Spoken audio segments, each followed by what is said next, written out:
Okay, this section is on teaching and acculturation. So,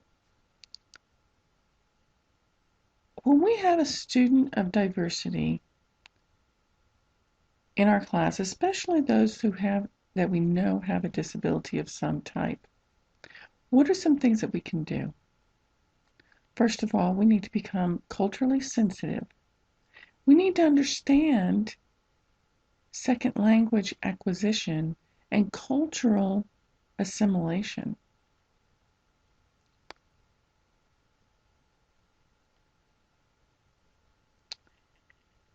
We also need to understand how to provide culturally responsive instruction. Now, that doesn't mean that we have, an International Food Day once a year and we've done our job, or that we celebrate and make a big deal out of Martin Luther King Day. It means that we do this all year round.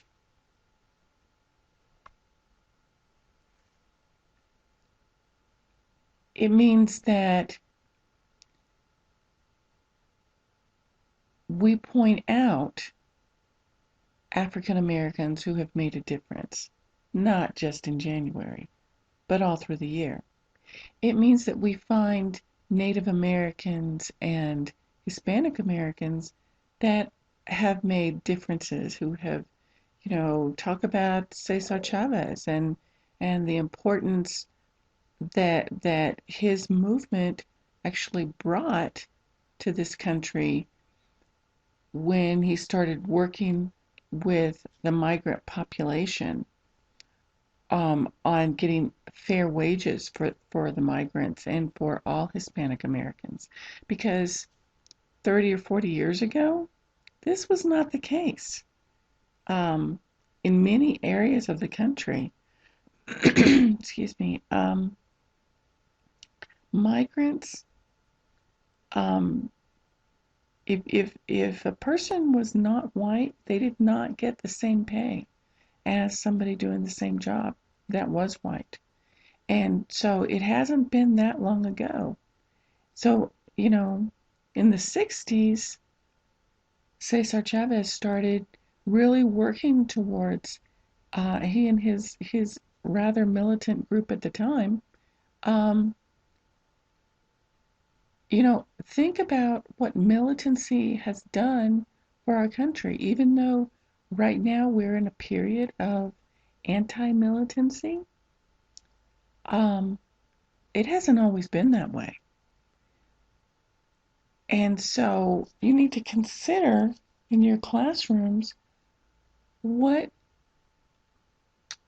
advances have been made by different diversities of people and how those have worked together to make this a much better place to live. Bring this out in your textbooks. Bring this out. The things that they leave out of the textbook, you be sure and put back in there, because it is part of their education. It's part of our history as a nation.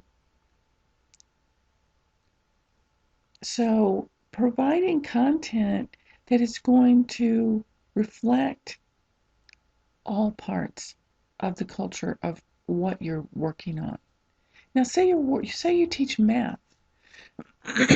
I've heard math teachers say that it's really very difficult to put culture into math. Not really. You bring in the things that are happening in the news and talk about how those apply to math. So if somebody is building a new building, a new office building, talk about the structure, talk about the dimensions, talk about what needs to be done. Take kids out and measure the perimeter. Have them do the same thing in their homes. Have them figure out, okay, if I was going to put up a dog run, how would I go about doing that? So make your assignments local. We can do, you know, I have a cousin who had a lot of difficulties. I've told you about him. He has an intellectual disability, And they taught him math through cardinal math, okay? Because he loves the Cardinals, the ball team. And so that's how they taught him all of his mathematics. Addition, subtraction, multiplication, you name it, that's how they taught him his basic math. And so, because they used something that he was interested in. And that's what we need to do with all of our kids, but especially our kids with diversity.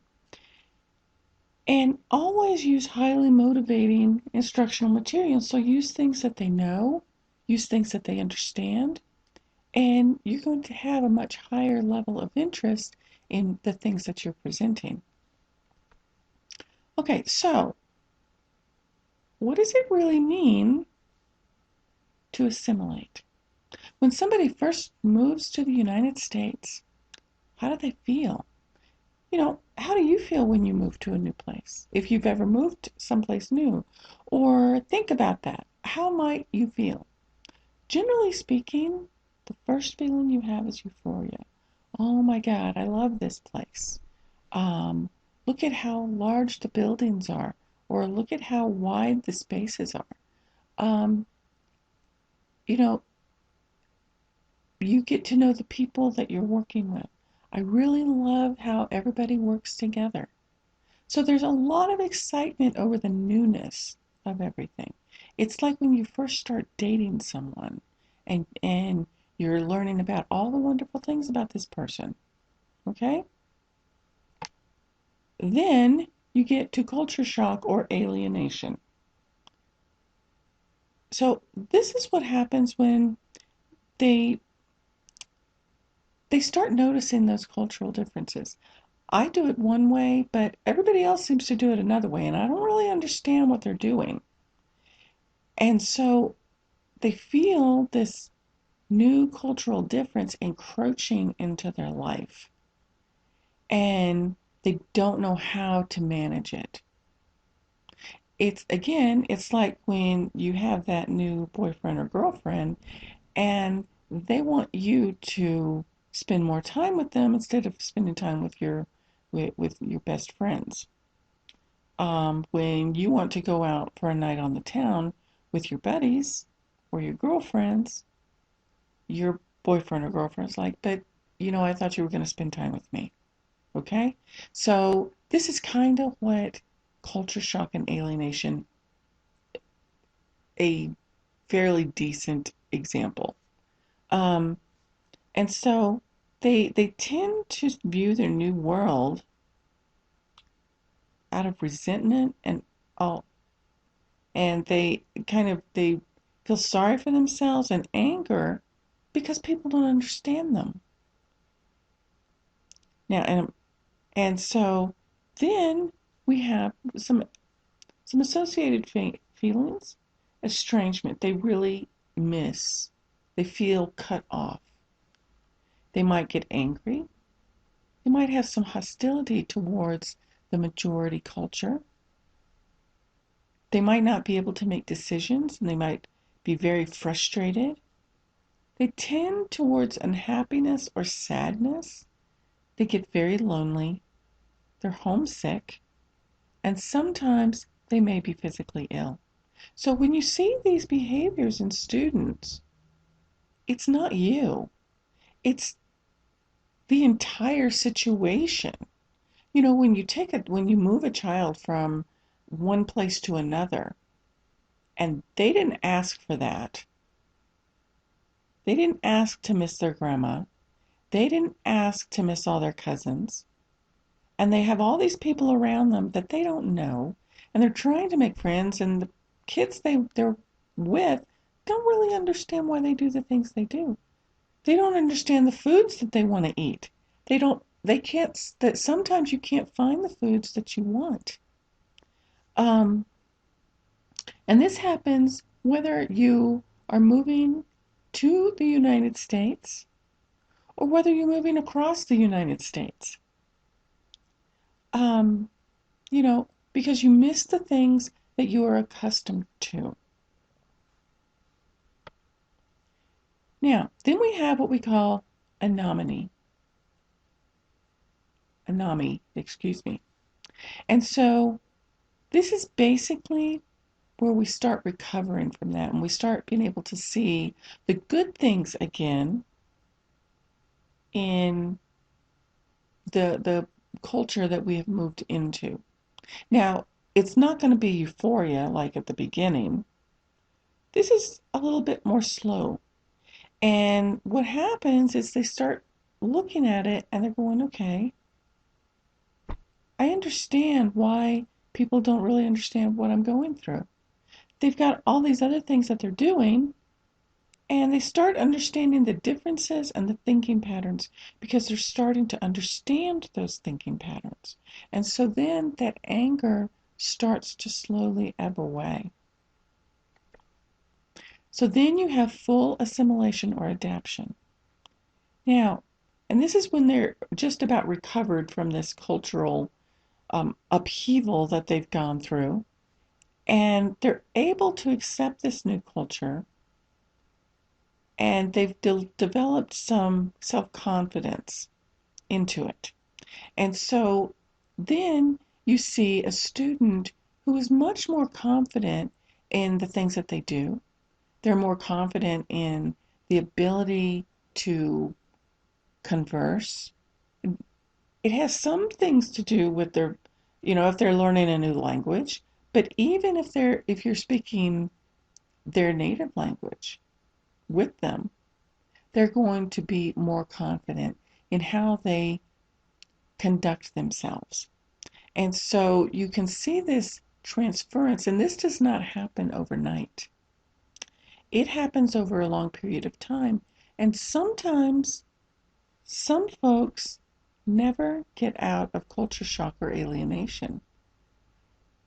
Even people who have lived here their entire lives, because they have grown up with someone who is still in culture shock or alienation. They didn't ask to come to this country. They were brought here by a spouse or by children, and they would rather be back at home. And so they may have some issues with that. So, what can we do to support our students of diversity multiculturally?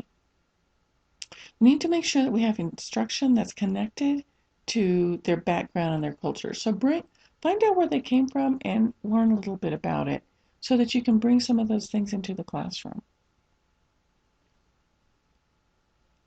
Talk to their parents or get a translator and have a conversation. Find out what are some differences between home and school cultures.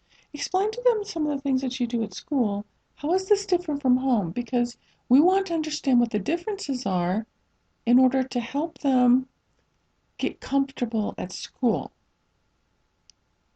And this will help you to avoid clashes that can occur. Because if you know more about what they're going through, then you're going to be able to help them. Have some reading assignments that are going to come from different types of sources. So make sure that you have some reading assignments built in that are going to reflect different types of cultures.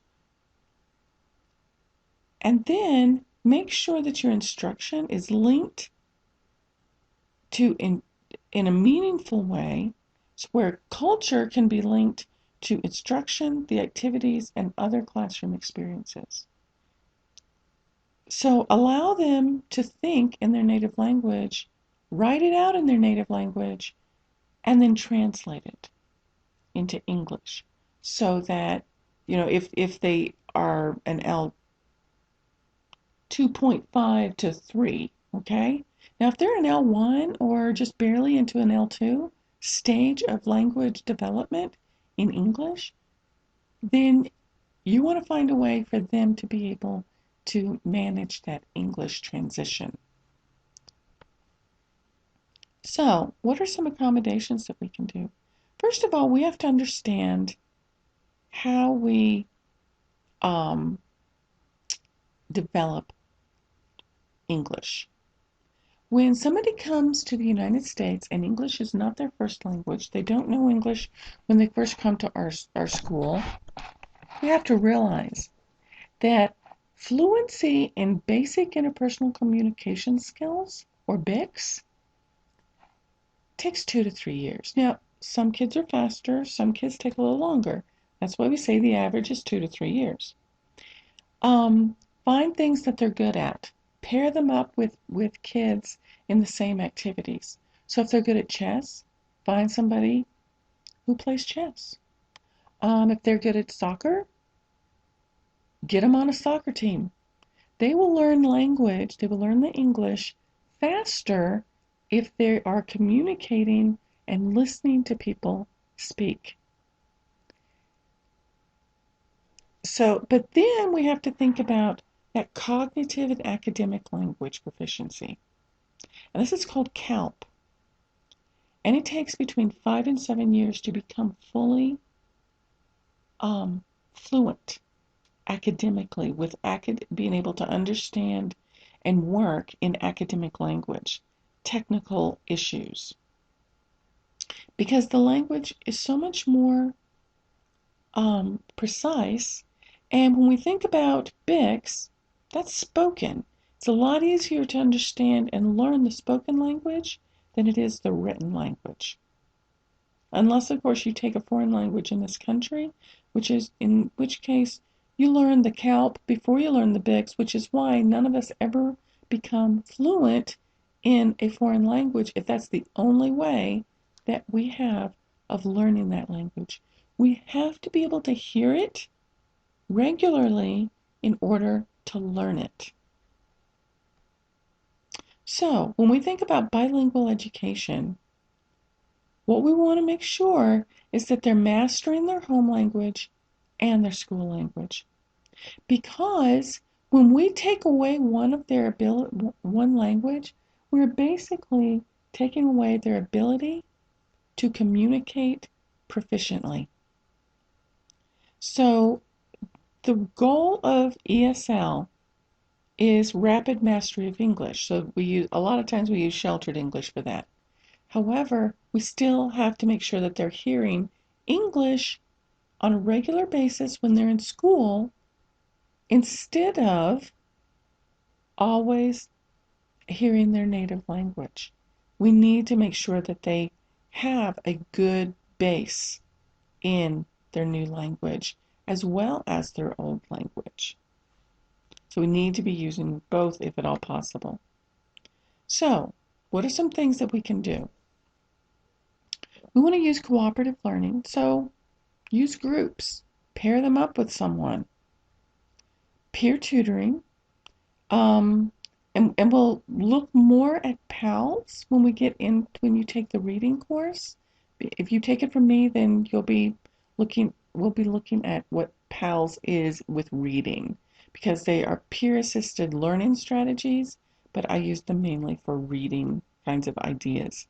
And so what we're doing is we're combining cooperative learning and peer tutoring with instruction. So it's really peer-led instruction, okay? We also want to look at what kinds of technologies are we using. Do we have any tools that can enrich our curriculum? Do we have them doing choral readings? Do we have them listening to reading to a passage while they're reading it out loud? This can work for students who have difficulties learning how to read, but it can also work to help increase English production. So we have to realize that we're going to have to do these things at school, because a lot of our kids who come in from other countries don't have access to computers or access to the internet, not right off. And so, we need to be aware of this and make sure that we allot enough time for them to get their work done while they're at school. And then we can also use computerized language translators. Word has one. It's okay. But a really better one is on Google. The Google Translator actually does a really great job of translating from one language to another, and it manages to usually keep it within correct syntax and pragmatical um, the pragmatics. What I mean by that is how we usually put our articles like a, and the with each, at the beginning of the sentence. In other languages, they put them in other places. They put their adjectives in other places. They kind of mix things up. Google tends to know how to do that. It's a much better machine. So when we're transitioning kids, we want to think about how we can help them linguistically and culturally, because many of them have a much lower graduation rate. They're underrepresented in post-secondary education, like at the university. Um, and so we need to help them to be able to accept their new environment, learn the new language, understand how we do school here in this country, so that they have a better chance of being able to manage these tests. So that means that we're going to have to collaborate with a lot of people. We're going to have to get to know the bilingual paraprofessionals or the EAs. We need to know who the interpreters are. We need to know how interpretation should happen. They need to be trained. We don't just use the custodian or just some teacher for an IEP that happens to know Spanish, because they don't know the technical language. They don't know how to explain things. So we need to make sure that people are trained. Very, very important. And we also need to create partnerships with families of diversity. Bring in families who have already um, been assimilated. They've moved in from another country, but they are well on their way to assimilation, so that they can help other families who need the same kinds of information. So by doing this, we're going to help our new families to trust us. We're also going to learn how to trust them to do what needs to be done. We have to remember that all of our families are partners, and we need to avoid using a lot of jargon to communicate with parents. Parents, whether they speak English or not, they don't understand a lot of our SPED speak, okay? Or education speak. They don't understand it. They don't know what we're talking about because, well, there are technical words. So we need to explain what we're talking about. Do they know what an IEP is? Do they know what an SAT is? Okay? Do they know what a BIP is? Um, Manifestation determination. They don't know what these terms mean until after they have been associated with them, until they have been through the process. And so we need to help them understand how to get that information and how to understand it.